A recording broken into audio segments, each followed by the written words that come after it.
Hey everyone, it's Christoph. Today I'll be showing you a game played between two players of roughly an 1800 ELO. And the purpose of showing you this game is to present you the ideology of imbalances. An imbalance in chess is when there is somewhat of an inequality. That is maybe when one side has a lead in development or a material advantage. Okay, let's begin. The player with the white pieces played e4, and we actually see a Lopez with bishop to b5. And in this position, instead of maybe a move such as a6 or possibly knight to f6, we see a more subtle knight g to e7. This is called the Cozio defense of the Lopez. We see white castle, a6, bishop a4, b5, bishop b3. And it was at this point in the game, black already made a serious mistake. He played the move d6. And with this move, he simply allows white to bring his knight to g5. This was not played in the game, actually. White missed this idea. Instead, we see the move c3. And the purpose is to make a home for the light square bishop. Black continues g6, still allowing this knight g5 move. It is finally played. And there really is no other way to defend this pawn here other than play the move d5, which interrupts the bishop's diagonal. The pawn is taken. We see knight takes and d4, striking at the center. Pawn takes, and here black is already dead lost. If you would like, you can pause the video and see if you can find the crushing move in this position. Alright, well, the crushing move is actually not to take this pawn. The move white actually does play this is queen to f3, and this threatens mate on f7. So black plays knight to e5, defending the f7 square. However, this does drop a piece, and white takes advantage of this. Queen takes d5, and it drops a full knight. And this is the first imbalance that we see in the game. We see a material imbalance, where white is up a full knight, and black has little to no compensation for that.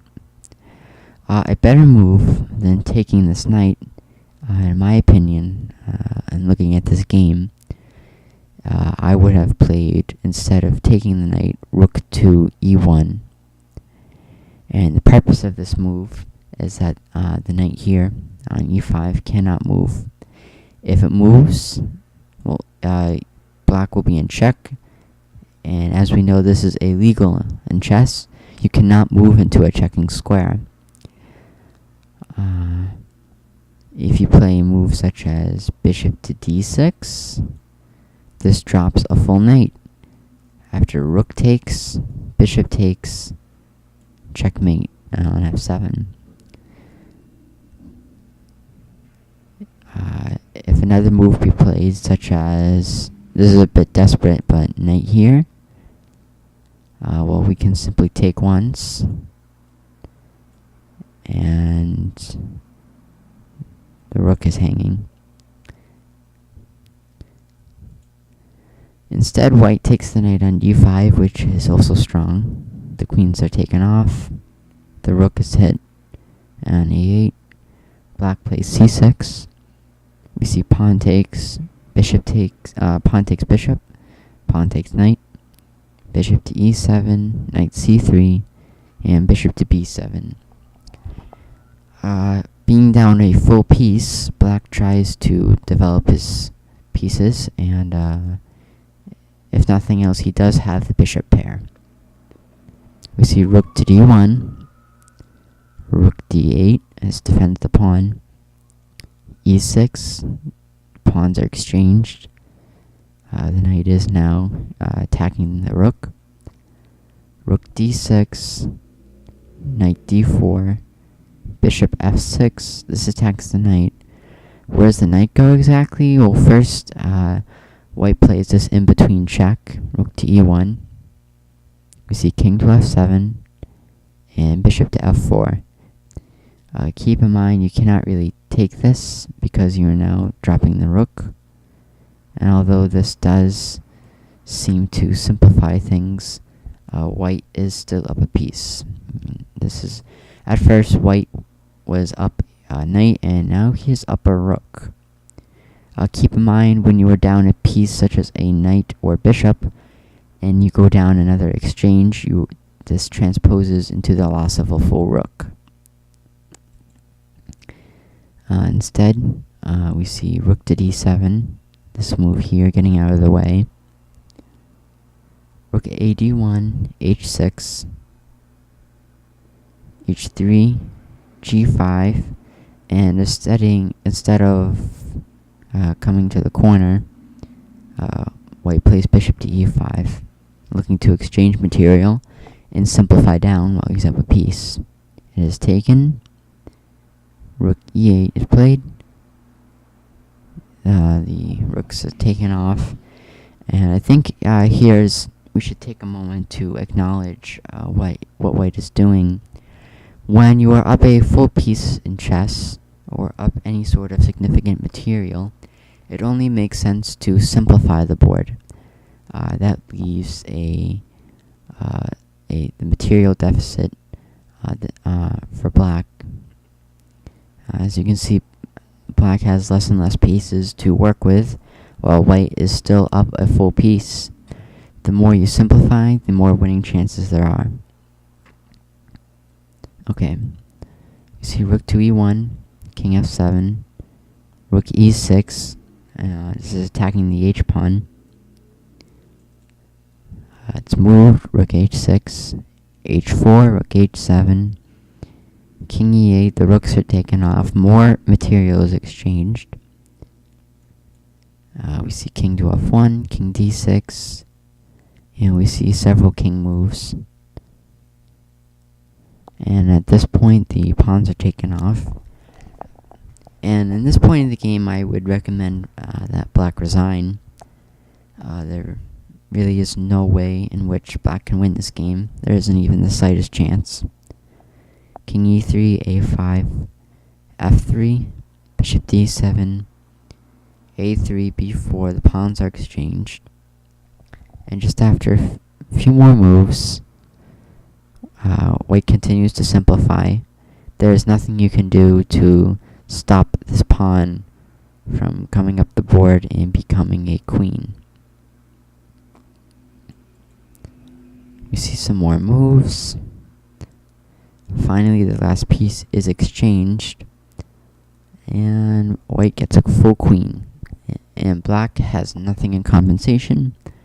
We see d3, and the idea is to get another queen himself, but we see queen to e7, king d1, queen takes b4, d2. There are a number of good moves here, but white chose the most simple way to win the game. I wonder if you can see it. Queen takes d2 check, king takes, and b4. And it's at this point that black actually resigned.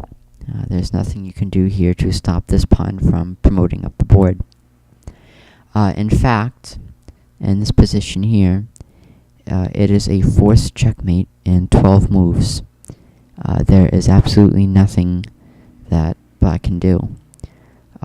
One example I can show you, this is not a mate in 12, but this is just one variation of checkmate. King c3, b5, king c4, c6, king d5. The pawn moves. There's nothing you can do to stop this pawn from promoting. The king makes another move. King f5, king c4, king e4, king c3, queen d6, king b3. I'm kind of making this up as I go. Queen c5, cutting off the king from this whole file here. The king will move. Queen c4, king b1, and queen c3, king a2, queen b4, king a1, and now the king moves, and on the next move, black gets checkmated. This is just one variation of checkmate that can occur. Okay, I think there are a few notes of improvement we can take from this lesson. One being development of pieces. The move d6 in the beginning of the game, this move here, this has to be avoided. One thing in the right Lopez position is that oftentimes this bishop is always driven to the b3 square, and the bishop is always eyeing f7. One move I think black should have played is the move h6. The reason why I suggest this move is because it keeps the knight off of g5 and eventually f7. And from here you can develop, now you can play, after a move c3, now you can play d6. d4, this is one variation that can occur, and this is fine for both sides. But it is crushing to allow this knight g5 move. First and foremost, you give up your d-pawn. It will be taken. And I really like how white continued with queen to f3. Just as a note of improvement for white, on the move knight to e5, maybe would have been wise to play rook to e1, as I suggested earlier. There's no need to take a full knight. Why immediately crush your opponent when you can add a continuous pressure? One way to think about this position is you can think of it as like a slingshot. I can let go at any time I please, but why wouldn't I wait a while before I let go? The more I wait, the more tension that builds up, and as a result, there is a longer-term effect on the black pieces. White decided to take early with queen takes d5, but I feel that this move is just stronger. There's nothing you can do here. If you play queen to e7, now you can take on d5, and wouldn't it be better to lose two pieces than to lose one piece? In this position, black is losing two pieces. He's losing the knight here, or he's losing the rook, and you cannot defend both. And this is completely resignable for black. There's nothing you can do. If knight here, you're just dropping a queen, and then you drop your rook, or even better is this. Alright, well that's all I have to show you for today. I do feel like that there are plenty of room for improvement for the player with the black pieces. Just as a final note, if there's ever a chance where you play this opening with black, with knight g to e7, I first recommend that you always remember the g5 square. Why do I say this? Well, with knight g to e7, this move here, this is what I'm talking about, the queen no longer observes this square. So after knight moves, the queen no longer looks at this square. It's blocked by the knight. And as we see, black's position falls apart because white takes advantage of the g5 square. The queen cannot take the queen cannot take this knight, as it is just illegal. You cannot go over your own knight, and therefore handing the initiative to white. But other than that, that's all I have for now. As always, I hope you learned something from it, and thanks for watching.